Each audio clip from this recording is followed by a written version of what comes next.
నమస్తే. Joy of scientific టెంపర్‌కి తిరిగి స్వాగతం. నేను శిరీష. ఈరోజు మనం lecture number 7 in the ancient Indian history series post Mauryan period అంటే మౌర్యుల తదనంతర యుగంలోని పార్ట్ 3 శాతవాహనాస్ గురించి నేర్చుకుందాం.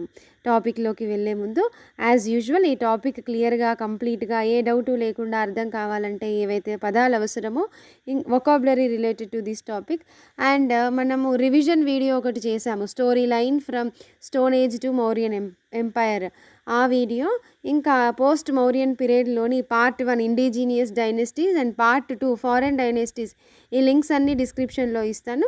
అవన్నీ చూసి మీరు ఇక్కడికి వస్తే మీకు చాలా క్లియర్గా ఉంటుంది, ఫ్లోలో ఉంటారు. ఇంకా చిన్న అనౌన్స్మెంట్, మన సెకండ్ ఛానల్, ఇంకొక ఛానల్ పేరు శ్రేష్ఠ గ్రూప్స్ ఛానల్.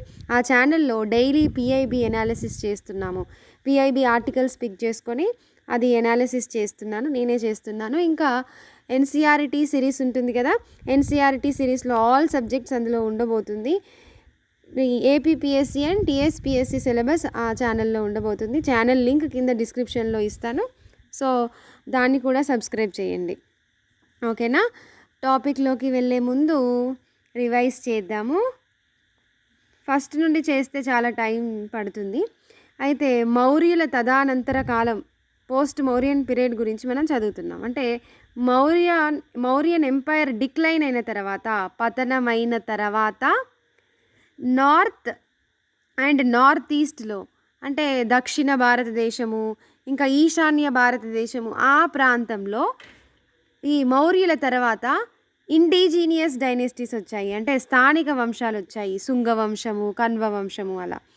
నెక్స్ట్ ఈ వాయువ్య భారతదేశంలో అంటే నార్త్ వెస్ట్లోనేమో ఫారెన్ డైనెస్టీస్ వచ్చారు. ఇండో గ్రీక్స్, షాకా, స్పార్టియన్స్ అలా.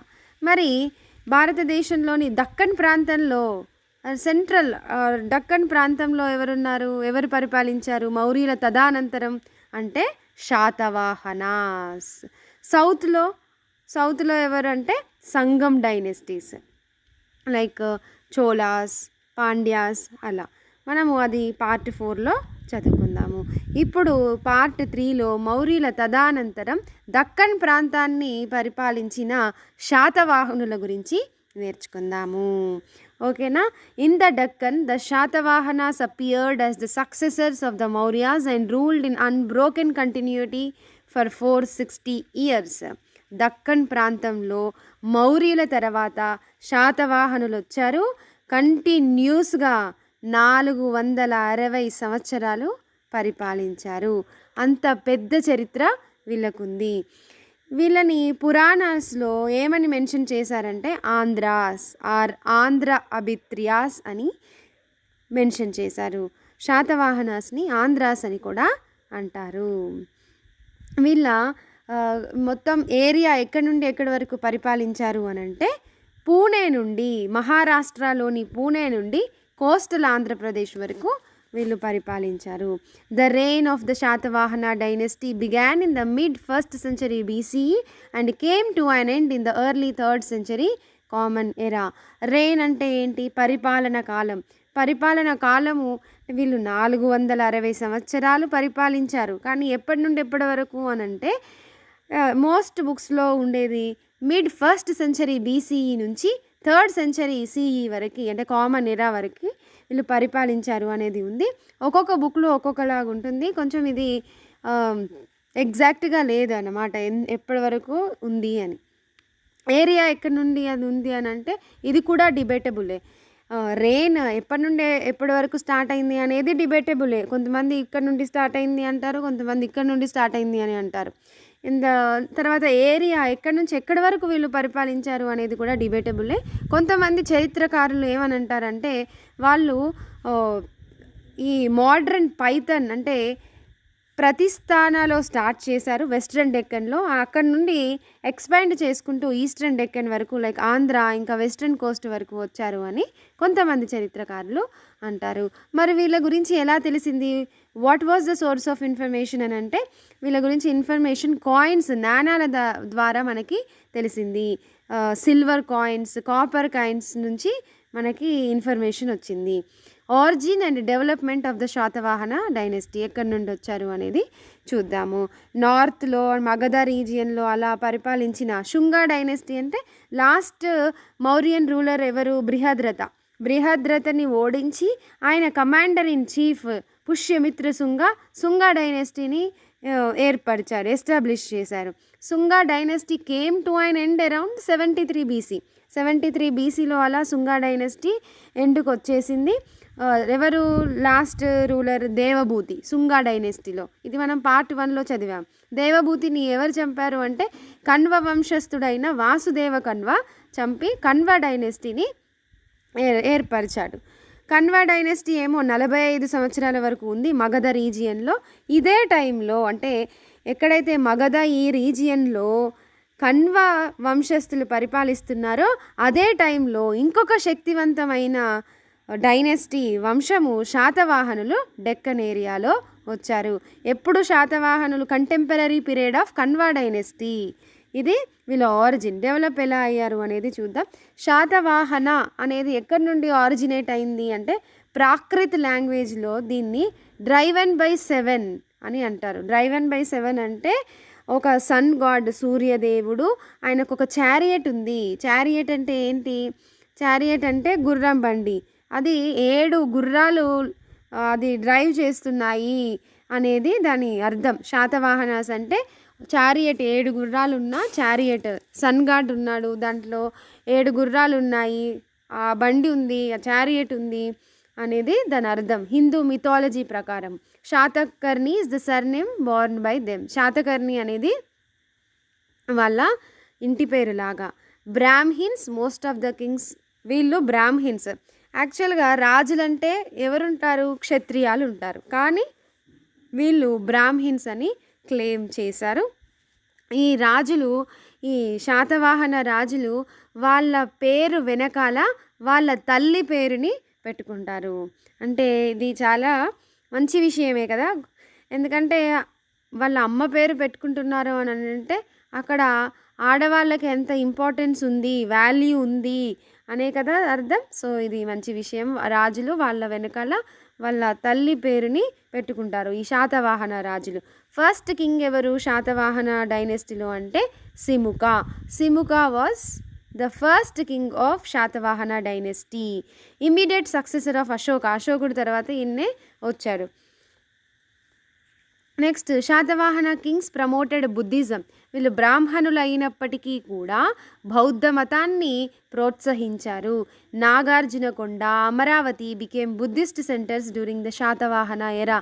ఈ శాతవాహన ఎరాలో నాగార్జునకొండ ఉంది కదా, నాగార్జున సాగర్ దగ్గర నాగార్జునకొండ, అమరావతి ఇవన్నీ బుద్ధిస్ట్ సెంటర్గా ఈ శాతవాహన ఎరాలో ఉన్నాయి. శాతవాహన డైనెస్టీ గురించి కొన్ని ఫ్యాక్ట్స్ చూద్దాం. ఇప్పటివరకు మనం చూసినవే. వాళ్ళ రూల్ ఎప్పటి నుండి ఎప్పుడు స్టార్ట్ అయింది? 1st century BCE నుంచి 3rd century కామన్ ఎరా వరకు. పురాణాలలో వీళ్ళని ఆంధ్రాస్ అని అంటారు. వీళ్ళ ఏరియా ఎక్కడి నుండి ఎక్కడి వరకు ఉంది అని అంటే మహారాష్ట్ర, తెలంగాణ, ఆంధ్రప్రదేశ్, మోడ్రన్ డే ఈ ఏరియాస్లో వీళ్ళు ఉన్నాయి. ఇంకా కొన్ని కర్ణాటకలో కొన్ని పార్ట్స్, గుజరాత్లో కొన్ని పార్ట్స్, మధ్యప్రదేశ్లో కొన్ని పార్ట్స్ కూడా వీళ్ళ ఆధ్వర్యంలోనే వీళ్ళ ఆధీనంలోనే ఉన్నాయి. Their capital cities varied at different times. మెయిన్గా వీళ్ళ క్యాపిటల్ సిటీ ఏంటి అంటే అమరావతి. కానీ ఒక్కొక్క టైంలో ఒక్కొక్కటి వ్యారీ అయింది. ఒకటేమో పార్థిస్తానా అండ్ అమరావతి. ఇవి 2 శాతవాహన వంశస్థుల యొక్క రాజధానులు. ఫౌండర్ ఎవరు అంటే Simuka, first king of Satavahana dynasty. They were the first native Indian rulers to issue their own coins with the portrait of the rulers.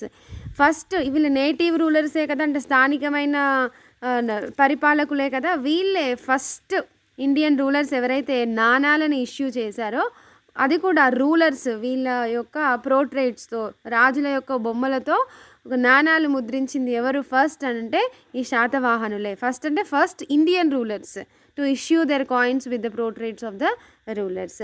ఇది ఎవరు స్టార్ట్ చేశారంటే the great ruler Gautamiputra Satakarni. Gautamiputra Satakarni ఈ ఫస్ట్ కాయిన్స్ని ఇష్యూ చేశాడు రూలర్స్ యొక్క పోర్ట్రైట్స్ తోటి. Who derived the practice from, ఎక్కడి నుండి ఈయన డిరైవ్ చేసుకున్నాడు అని అంటే, మనం శాకాస్ గురించి చదివినప్పుడు వెస్ట్రన్ సాత్రప్స్ గురించి మనం చదివాం. వెస్ట్రన్ సాత్రప్స్ ఇది మనం పార్ట్ 2లో చూసాము. వెస్ట్రన్ సాత్రప్స్ పైన శాకాస్ వీళ్ళు ఈ వెస్ట్రన్ అందులో ఒక సెక్ట్, శాకాస్లో ఒక సెక్ట్ వెస్ట్రన్ సాత్రప్స్, వాళ్ళని ఓడించాడు గౌతమిపుత్ర శాతకర్ణి. వాళ్ళని ఓడించిన తర్వాత అక్కడ నుండి వాళ్ళ దగ్గర నుండి ఈయన ఈ కాయిన్స్ పైన రూలర్స్ యొక్క పోర్ట్రైట్స్తో ముద్రించడం అనేది అక్కడ నుండి డిరైవ్ చేసుకున్నాడు అనమాట. The coin legends were in Prakrit language. ఎక్కడున్నాయి ఈ కాయిన్స్ పైన లాంగ్వేజ్ ఏముంది అంటే ప్రాకృత లాంగ్వేజ్ ఉంది. ఇంకా కొన్ని కాయిన్స్ పైన సౌత్ ఇండియన్ లాంగ్వేజెస్, దక్షిణ భారతదేశ భాషలైన తెలుగు, తమిళ్, కన్నడ ఇవి ఉన్నాయి. The patronized Prakrit more than Sanskrit. వాళ్ళు బ్రాహ్మణులైనప్పటికీ కూడా సంస్కృతం కన్నా ఎక్కువ ప్రాకృతిక్ లాంగ్వేజ్ని ఎక్కువ సపోర్ట్ చేశారు, ప్యాట్రనైజ్ చేశారు. They supported both Buddhism and Brahminism, రెండింటిని సపోర్ట్ చేశారు. వాళ్ళు హిందూస్ అయినప్పటికీ కూడా, వాళ్ళు బ్రాహ్మణికల్ స్టేటస్ ఉన్నప్పటికీ కూడా బౌద్ధ మతాన్ని కూడా సపోర్ట్ చేశారు. They successfully defended their territories against foreign invaders and had many ongoing battles with Sakas. సాకాస్లో ఒక సెక్ట్ వెస్టర్న్ సాత్రప్స్ కదా, వాళ్ళు ఫారెన్ ఇన్వాడర్స్ నుంచి వాళ్ళ టెరిటరీస్ని సక్సెస్ఫుల్గా కాపాడుకున్నారు. అలాగే సాకాస్తో చాలా యుద్ధాలు వాళ్ళకి జరిగాయి. ఇది శాతవాహనుల యొక్క ఏరియా ఎక్కడి నుంచి ఎక్కడి వరకు వీళ్ళు పరిపాలించారు అనేది ఈ రెడ్ కలర్లో ఉంది కదా, ఈ ఏరియాని శాతవాహనుల సామ్రాజ్యం ఇక్కడ ఉంది, శాతవాహన ఎంపైర్. ఫస్ట్ రూలర్ గురించి, ఒక్కొక్క రూలర్ గురించి ఇప్పుడు చూద్దాం. First ruler Simuka. ఎవరైనా ఫౌండర్ ఆఫ్ శాతవాహన డైనెస్టీ. ఈయన పరిపాలన కాలం ఎన్ని సంవత్సరాలు ఉంది? 23 సంవత్సరాలు ఉంది. సిముక తర్వాత ఎవరు వచ్చారు అని అంటే, ఆయన యంగర్ బ్రదర్, అంటే ఆయన చిన్న తమ్ముడు, పేరు కన్హా, కృష్ణ అని కూడా అంటారు. ఆయన తమ్ముడే ఆయనని సిముకని చంపి ఈ రాజ్యాన్ని చేతిలోకి తీసుకున్నాడు. ఈయన ఎక్కడికి ఎక్స్టెండ్ చేశాడంటే నాసిక్ వరకు ఈ రాజ్యాన్ని ఎక్స్టెండ్ చేశాడు, విస్తరించాడు. సిముక తర్వాత వచ్చింది ఎవరు? ఆయన తమ్ముడు, చిన్న తమ్ముడు, ఆయన యంగర్ బ్రదర్, ఆయన కన్నా చిన్న, కన్హా అంటే కృష్ణ అని కూడా అంటారు, సెకండ్ రూలర్. ఈ కన్హా తర్వాత ఎవరు వచ్చారు అంటే మళ్ళీ వీళ్ళ అన్న కొడుకు, అంటే సిముక వల్ల కొడుకు శాతకర్ణి 1 వచ్చాడు. ఇప్పుడు శాతకర్ణి 1 గురించి చదువుదాము. Third Satavahana king first Simuka, తర్వాత వాళ్ళ తమ్ముడు కన్హా, మళ్ళీ తర్వాత సిముక వాళ్ళ కొడుకే Satakarni 1. Satakarni 1 was the first Satavahana king to expand his empire by military conquest. Military ద్వారా ఈయన వేరే ఎంపైర్లో నుంచి టెరిటరీస్ని ఈయన దాంట్లోకి తీసుకొని ఆక్రమించుకొని విస్తరించిన మొట్టమొదటి శాతవాహన రాజు ఎవరు అంటే Satakarni 1. He conquered Kalinga after the death of Kharavela. కళింగాలో ఇంపార్టెంట్ రూలర్ ఎవరు? కరవేల. ఆయన గురించి మనం చదివాము. ఆయన ఈ శాతకర్ణి 1 కరవేల చనిపోయిన తర్వాత కళింగాని కూడా ఆక్రమించుకున్నాడు. కళింగ ఎక్కడ ఉంటుంది? Borders of Andhra Pradesh and Orissa అక్కడ ఉంటుంది. కళింగ యుద్ధం జరిగింది, అది అశోకుడిని ఎలా మార్చింది అనేది కూడా మనము చూసాం కదా మౌర్యన్ ఎంపైర్ చదివినప్పుడు. అవును. He also pushed back the Shungas in Pataliputra. శుంగాస్ని కూడా, అప్పుడు శుంగాస్ ఉన్నారు, శుంగాస్ని కూడా పాటలీపుత్రకి వెనక్కి పంపించేశారనమాట. హీ ఆల్సో రూల్డ్ ఓవర్ మధ్యప్రదేశ్లో కొన్ని పార్ట్స్ కూడా శాతవాహన యొక్క ఏరియాలో ఉంది అనుకున్నాం కదా. సో మధ్యప్రదేశ్లో కూడా కొన్ని ఏరియాస్ ఉన్నాయి. After annexing the Godavari valley he assumed the title of lord of Dakshinapatha. Godavari వ్యాలీని కూడా ఈయన అనెక్స్ చేసుకున్న తర్వాత, అంటే కలిపేసుకున్న తర్వాత ఈయన ఏరియాలో ఈయనకి ఏమని టైటిల్ వచ్చింది అంటే లార్డ్ ఆఫ్ దక్షిణపథ అని టైటిల్ వచ్చింది. His queen was Nayanika who wrote the Naneghat inscription which describe the king as Dakshinapati. ఈయన రాణి పేరు నయనిక. ఆమె ఒక ఇన్స్క్రిప్షన్ రాసింది, దాని పేరు నానేఘాట్ ఇన్స్క్రిప్షన్ అని అంటారు. నానేఘాట్ ఇన్స్క్రిప్షన్లో ఆయనని ఈ శాతకర్ణి వన్ని ఏమని డిస్క్రైబ్ చేశారు అంటే దక్షిణాధిపతి అని డిస్క్రైబ్ చేశారు. ఈయన అశ్వమేధ యాగ, రాజసూయ, వేదిక్ బ్రాహ్మణిజంలో ఏవైతే కొన్ని యాగాలు ఉన్నాయో, అశ్వమేధ యాగం మనం వేదిక్ సివిలైజేషన్ ఆ టైంలో చూసాం కదా, ఆ వేద కాలంలో ఉన్న యాగాలని ఈయన పీరియడ్లో పర్ఫామ్ చేశాడు. ఇక్కడ దక్కన్ ప్రాంతంలో. దక్కన్ ప్రాంతం అంటే ఎక్కడి నుండి ఎక్కడి వరకు ఉంటుందో, కొన్ని పార్ట్స్ ఆఫ్ మహారాష్ట్ర, తెలంగాణ, ఆంధ్రప్రదేశ్, దీన్ని దక్కన్ ప్రాంతం అని అంటారు. నెక్స్ట్ శాతకర్ణి 2. ఈయన లాంగెస్ట్ రూలర్. శాతవాహన రాజులలో ఎక్కువ కాలం పరిపాలించింది ఎవరు అని అంటే శాతకర్ణి 2. ఎప్పటి నుండి ఎప్పటి వరకు, ఎప్పుడు వచ్చాడు అంటే 166 BCలో వచ్చాడు. He has mentioned in Hathigumpha inscription. Kharavela ఒక ఇన్స్క్రిప్షన్ ఉంది, దాని పేరు హాతీగుంప ఇన్స్క్రిప్షన్ అని మనం నేర్చుకున్నాం కదా. సో హాతీగుంప ఇన్స్క్రిప్షన్లో ఈయన పేరుంది. అందులో ఏమని డెపిక్ట్ చేశారు అంటే, ఏమని ఉంది ఆ ఇన్స్క్రిప్షన్లో అని అంటే, కరవేల, కళింగ రాజు కరవేల యొక్క శత్రువు శాతకర్ణి 2 అని అందులో డెపిక్ట్ చేసి ఉంది. ఈ ఇన్స్క్రిప్షన్లో అంటే ఈ శాసనంలో it is mentioned that Kharavela disregarded Satakarni and dispatched to the western regions an army of strong cavalry. Kharavela ఈ వెస్టర్న్ రీజియన్స్కి వెళ్ళిపోయాడు, శాతకర్ణితో గెలవలేడు, ఎందుకంటే స్ట్రాంగ్ క్యావలరీ ఉంది అని అర్థం. Satakarni 2 was succeeded by Lambodara. Satakarni 2 తర్వాత లంబోదర కింగ్ వచ్చాడు, ఆయన తర్వాత అపిలాక వచ్చాడు, ఇంకా కొంతమంది రూలర్స్ వచ్చాడు. ఇంకా అంటే వాళ్ళు అంత ఇంపార్టెంట్ కాదు, వెంట వెంటనే ఒకరి తర్వాత ఒకరు చాలామంది రాజులు ఉన్నారు. అంటే వీక్ సక్సెషనే కదా, ఎక్కువ రోజులు పరిపాలించలేకపోయారు అని అంటే. సో ఇంకొక ఇంపార్టెంట్ రూలర్ ఎవరు అంటే హాలా. ఎవరు? హాలా. 17th king. ఈయన 17th కింగ్ హాలా కంపైల్డ్ ద గత సప్తశతి. ఈయన ఒక గత సప్తశతి అనేది ఒక బుక్ రాశాడు. గత సప్తసాయి అని కూడా అంటారు ప్రాకృత లాంగ్వేజ్లో. ఇది collection of poems which mostly love as the theme. అంటే ప్రేమ కహానీలతో కూడిన కొన్ని పద్యాలని ఈయన కంపైల్ చేశాడు, అంటే రాశాడు. Around 40 of the poems are attributed to Hala himself. ఆ పోయమ్స్లో ఈ 40కి పైగా పద్యాలని హాలా కింగే రాశాడు. అనదర్ టెక్స్ట్, ఇంకొక టెక్స్ట్ కూడా రాశాడు, దాని పేరు Lilavati. 4 of his successor ruled in quick succession. ఈయన 17th కింగ్ తర్వాత వచ్చిన తర్వాత ఇంకా 4 కింగ్స్ వచ్చారు. 12 సంవత్సరాలలోనే ఒకరి తర్వాత ఒకరు చాలామంది వచ్చారు. అంటే ఏమని అర్థమైంది, వాళ్ళు ఒకరి తర్వాత ఒకరు 12 సంవత్సరాల్లోనే 4 రూలర్స్ వచ్చారంటే వాళ్ళందరూ వీక్ సక్సెసర్సే, వీక్ కింగ్స్ అనే కదా అర్థం. సో ఇండికేటింగ్ దర్ డిక్లైన్, అక్కడ వాళ్ళ పతనం మనకి కనపడుతుంది. Nahapana the western satrap deprived them of large territory. Nahapana, western సాత్రప్లో నహాపన గురించి మనం నేర్చుకున్నాం కదా. ఆయన వీళ్ళ దగ్గర నుంచి లార్జ్ టెరిటరీని, ఈ శాతవాహనుల దగ్గర నుంచి లార్జ్ టెరిటరీ, ఎక్కువ భూభాగాన్ని ఆక్రమించుకున్నాడు. ఇప్పుడు important ruler, the greatest king of the Satavahana dynasty, Gautamiputra Satakarni గురించి నేర్చుకుందాము. Gautamiputra Satakarni of Satavahana dynasty.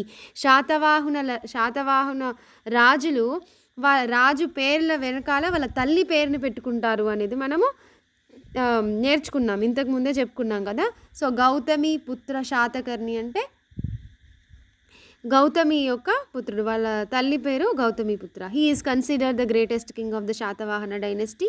He defeated the గ్రీకులని ఓడించాడు. పహల్వాస్ని అంటే ఇండో పార్థియన్స్ని, పహల్వాస్ అని కూడా అంటారు, శాకాలని, ఇంతమందిని ఓడించాడు. Sharp recovery of the Satavahanas. ఇందాక ఈ హాలా తర్వాత 12 సంవత్సరాల్లో నలుగురు కింగ్స్ ఒకరి తర్వాత ఒకరు వచ్చినప్పుడు వాళ్ళ పతనం కొంచెం స్టార్ట్ అయింది. నహాపన వెస్టర్న్ సాత్రప్ చాలా టెరిటరీస్ని భూభాగాలని తనలో కలుపుకున్నాడు అని మనం నేర్చుకున్నాం కదా ఇందాకనే. సో ఈ గౌతమిపుత్ర శాతకర్ణి వచ్చిన తర్వాత ఈయన చాలా బ్రేవ్ రూలర్. మనం సినిమా కూడా ఉంది కదా మన బాలయ్య గారిది, సో అందులో చూసాం చాలా బ్రేవ్ రూలర్. ఏవైతే డిక్లైన్ అయిపోయాయో శాతవాహన్స్ని రికవరీ చేసింది, మళ్ళీ తనలో టెరిటరీస్ని కలిపింది ఎవరు అంటే మన Gautamiputra Satakarni. His kingdom ran from Krishna in the south to Malwa and Saurashtra in the north and from Berar in the east to the Konkan in the west. సౌత్ నుండి అంటే కృష్ణానది సౌత్లో కృష్ణానది నుంచి మాల్వా సౌరాష్ట్ర నార్త్లో సౌరాష్ట్ర నుంచి ఈస్ట్లో బెరార్ వరకు వెస్ట్లో కొంకన్ వరకు ఈయన రాజ్యం ఉండేది. ఈ వెస్ట్రన్ సాత్రప్ నహాపనని ఓడించాడు. An important king of the western satrap నహాపనని ఓడించాడు. His achievements have been mentioned in the Nasik inscription. Naneghat ఇన్స్క్రిప్షన్లోనేమో శాతకర్ణి 1 యొక్క టైటిల్ని దక్షిణాధిపతి అని ఉంది అని అది అందులో ఉంది. నాసిక్ ఇన్స్క్రిప్షన్ ఏమో వాళ్ళ మదర్ తల్లిగారు గౌతమి ఇన్స్క్రిప్షన్ని రాశారు. ఈ శాసనంలో ఈయన ఏమేమి సాధించాడు అనేది ఈ నాసిక్ ఇన్స్క్రిప్షన్లో ఉన్నాయి. హీ ఈజ్ ఆల్సో కాల్డ్ ఏక బ్రాహ్మణ. ఈయనని ఏక బ్రాహ్మణ అని కూడా అంటారు. His mother was Gautami Balashri and hence his name Gautamiputra. ఆయన తల్లి పేరు గౌతమి బల్సారి కాబట్టి ఈయనని గౌతమిపుత్ర అని అంటారు, సన్ ఆఫ్ గౌతమి. ఇంకా ఏం టైటిల్స్ ఉన్నాయి అంటే రాజరాజా, మహారాజా అంటే రాజులకే రాజు, అంత బ్రేవ్ అంత గొప్ప రూలర్ అనమాట. ఈయన తర్వాత ఎవరు వచ్చారు? గౌతమిపుత్ర శాతకర్ణి తర్వాత he was succeeded by his son Vashishthiputra Shri Pulamavi. Vashishthiputra Shri Pulamavi or Pulamavi 2 అని కూడా అంటారు. ఈ వశిష్ఠపుత్ర శ్రీ పులమావిని నవనగర స్వామి అని కూడా అంటారు. ఎందుకంటే నవనగర అంటే 9 సిటీస్ని బిల్ట్ చేశాడు కాబట్టి నవనగర స్వామి అని అంటారు. Vashishthiputra Pulamavi Gautamiputra successor further extended the power and prosperity. ఇంకా ఆయన కూడా విస్తరించాడు ప్రాస్పెరిటీని, ఆయన శక్తిని. ఇంకా the old stupa at Amaravati was repaired and enlarged. ఈయన పీరియడ్లో అమరావతిలో ఒక ఓల్డ్ స్తూపా ఉంది, దాన్ని రిపేర్ చేశాడు, ఇంకా పెద్దగా చేశాడు. The last great Satavahanas was Yajnashri. Last Satavahanas ఎవరు అంటే Yajnashri Satakarni whose inscriptions at Nasik. ఈయన శాసనాలు నాసిక్లో ఉన్నాయి, కన్హేరిలో ఉన్నాయి, గుంటూరులో ఉన్నాయి. దాని ప్రకారము ఆ శాసనాల ప్రకారము he ruled over both eastern and western Deccan. Eastern Deccan ప్రాంతంలో ఇంకా వెస్ట్రన్ దక్కన్ ప్రాంతంలో లాస్ట్ గ్రేట్ శాతవాహన ఎవరు అంటే యజ్ఞశ్రీ ఉన్నారు. ద లాస్ట్ శాతవాహన ఎవరు అంటే పులనాయి 4 లాస్ట్ శాతవాహన రూలర్. నెక్స్ట్ ఈ శాతవాహనుల రాజులు ఈ వంశస్థుల యొక్క పరిపాలన విధానం ఎలా ఉంది, అడ్మినిస్ట్రేషన్ ఎలా ఉంది అనేది చూద్దాం. The administration of the Satavahana dynasty was entirely based on the shastras which has the following structure. శాస్త్రాల ప్రకారము వీళ్ళ పరిపాలన విధానం ఉండేది. అది ఎలా ఉండేది అనేది చూద్దాం. రాజన్ అని అంటారు. Princes or rajas who had their names inscribed on coins. నాణాల పైన రాజుల పేరు, రాజకుమారుల పేరు ఉంటుంది. Maharathis who had the power of granting villages and also had the privilege of maintain marital relations with the ruling family. Maharathis అనేది ఉంది, వాళ్ళకి విలేజెస్ని గ్రాంట్ చేసే అధికారం ఉంది. వాళ్ళకి ఎలాంటి ప్రివిలేజ్ ఉంది అంటే ఈ రూలింగ్ ఫ్యామిలీతో వివాహ సంబంధాలు మెయింటైన్ చేసేందుకు ఈ మహారథీస్ ఉన్నాయి. తర్వాత మహాసేనాధిపతి కంపల్సరీ ఉంటారు మిలిటరీకి. మహాతల్వారా ఇది ఇలాంటి రూలర్స్ పేర్లు ఇవి. The inscription of the ruler Gautamiputra Satakarni threw some light on the bureaucratic structure of administration. Bureaucracy అంటే ఏంటి? నాన్ ఎలెక్టెడ్ అఫీషియల్స్ అనమాట, అధికారులు.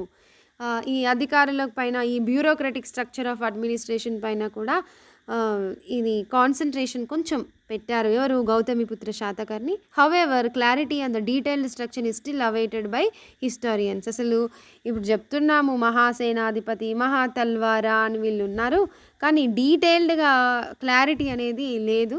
చూస్తున్నారు ఇంకా ఎలా ఉండేది వీళ్ళు అనేది. ఎకానమీ ఆఫ్ శాతవాహన ఎంపైర్, వీళ్ళ ఆర్థిక వ్యవస్థ ఎలా ఉండేది అని చూద్దాం. అగ్రికల్చర్, వ్యవసాయము ఈ ఎకనామీకి బ్యాక్ బోన్. శాతవాహన రాజుల కాలంలో they also relied and trade and production of various commodities within and outside India. భారతదేశం లోపల, భారతదేశం బయట ట్రేడ్ అంటే వ్యాపారం కొనసాగించారు, కొన్ని కమోడిటీస్ని వేరియస్ కమోడిటీస్ని ట్రేడ్ చేస్తూ. నెక్స్ట్ కాయిన్స్ గురించి చదువుదాం. నాణాలు. The coins of Satavahanas were excavated from Deccan, western India, Vidarbha, western and eastern ఘాట్స్లో ఈ కాయిన్స్ అనేవి మనకి బయటపడ్డాయి త్రవ్వితే. Most of the coins in the Satavahana dynasty were die struck. Caste coins ఉన్నాయి, సిల్వర్ కాయిన్స్ ఉన్నాయి, కాపర్ కాయిన్స్ ఉన్నాయి. తర్వాత చాలా టెక్నిక్స్ని యూస్ చేశారు ఈ కాయిన్స్ని ముద్రించే దాంట్లో. సిల్వర్వి, కాపర్వి, లెడ్వి, potin coins in the Satavahana empire. The portrait coins were mostly in silver and some were in lead too. Portrait అంటే రూలర్స్ యొక్క బొమ్మలు ఏవైతే ఏ నాణ్యాలపై అయితే ఉన్నాయో అవి సిల్వర్ కాయిన్స్, ఇంకా లెడ్ ఉన్నాయి. Dravidian language and Brahmi script were used and portrait coins. మరి అవైతే ప్రాకృత లాంగ్వేజ్లో ఉన్నాయి. మరి స్క్రిప్ట్ అంటే ఏ స్క్రిప్ట్లో రాశారు అంటే బ్రాహ్మీ స్క్రిప్ట్, ఇంకా ద్రవిడియన్ లాంగ్వేజ్లో ఉన్నాయి. They were punch marked coins too that were circulated alongside the Satavahana dynasty. Punch marked coins అవి. Importance of maritime trade. Maritime trade అంటే ఏంటి? సముద్రాల ద్వారా ట్రాన్స్పోర్ట్ జరుగుతుంది, వ్యాపారం దాంట్లో నుంచి జరుగుతుంది, అది కూడా ఇంపార్టెన్స్ ఉంది. అది ఎలా తెలిసింది అని అంటే శాతవాహన కాయిన్స్ పైన షిప్ పడవ బొమ్మ, ఓడ బొమ్మ ఉంది. Many Satavahana coins bore the names of Satakarni and Pulumavi. దొరికిన కాయిన్స్లలో ఎక్కువ పేర్లు ఎవరెవరి ఉన్నాయంటే శాతకర్ణి అండ్ పులుమావి ఉన్నాయి. Satavahana coins were of different shapes. Round షేప్లో ఉన్నాయి, స్క్వేర్ షేప్లో ఉన్నాయి, రెక్టాంగులర్ షేప్లో ఉన్నాయి. Many symbols have appeared on the Satavahana coins. చాలా సింబల్స్ ఉన్నాయి. చక్రం symbol, lotus symbol, Nandipada symbol, ship symbol, swastik తెలుసు కదా, హిందూస్ యొక్క ఇంపార్టెంట్ సింబల్ స్వస్తిక్ సింబల్. ఇలాంటి సింబల్స్ ఉన్నాయి.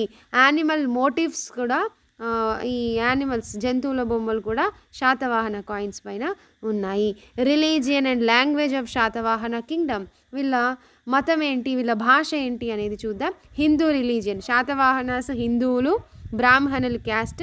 But the interesting fact is their generosity towards other caste and religion which is evident from the donations made by them towards the Buddhist మోనస్టరీస్.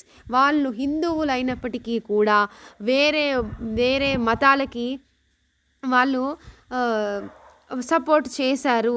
ఎలా తెలుస్తుంది అంటే Buddhist మొనాస్ట్రీస్కి, బౌద్ధ మతం యొక్క ఈ మఠాలు ఉంటాయి కదా, వాళ్ళకి డొనేషన్స్ ఇచ్చారు. దాన్ని బట్టి మనకి తెలుస్తుంది.